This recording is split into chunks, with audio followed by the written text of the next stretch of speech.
ہے جو ایک رسمی عبادت ہے جو ہم کرتے ہیں، ہم بھی کرتے ہیں، لیکن اس عبادت سے اوپر ایک عبادت ہے جو اللہ تعالیٰ کو ہم سے چاہیے تھی انسانوں سے، جس کے لیے اس نے قرآن میں کہا کہ میں انسانوں سے اپنی عبادت کے لیے کرتا ہوں.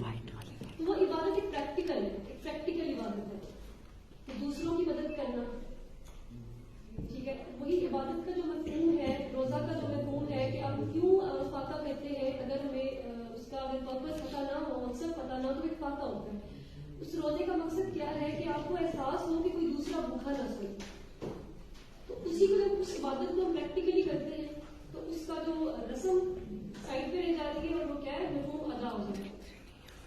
تو اگر قطرہ پرزم کی بات کی جائے تو یہ نام اسی عبادت کا ہے، اسی عبادت کو عملی طور پر کرنے کا نام ہے جس کے لیے انسان کو پیدا کیا ہے. اور اس کی یہی تعریف ہے کہ عبادت وہ ہے جو آپ کی روح کو تسکین دے، آپ کو سکون دے.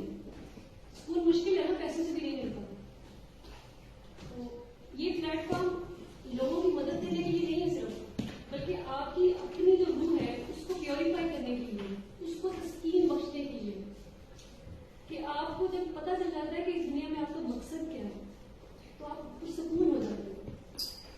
ڈپریشن، انزائٹی، یہ سب چیزیں جو ہے وہ شیٹل ہونا شروع ہو جاتی ہیں، ختم ہو جاتی ہیں. تو پھر جس طرح آپ مدد کرتے ہیں لوگوں کی تو اس کے بدلے میں کیا ہوتا ہے، آپ کی عبادت ادا ہوتی ہے، آپ سکون ہو جاتے ہیں. میں نے خود اس پلیٹ فارم کے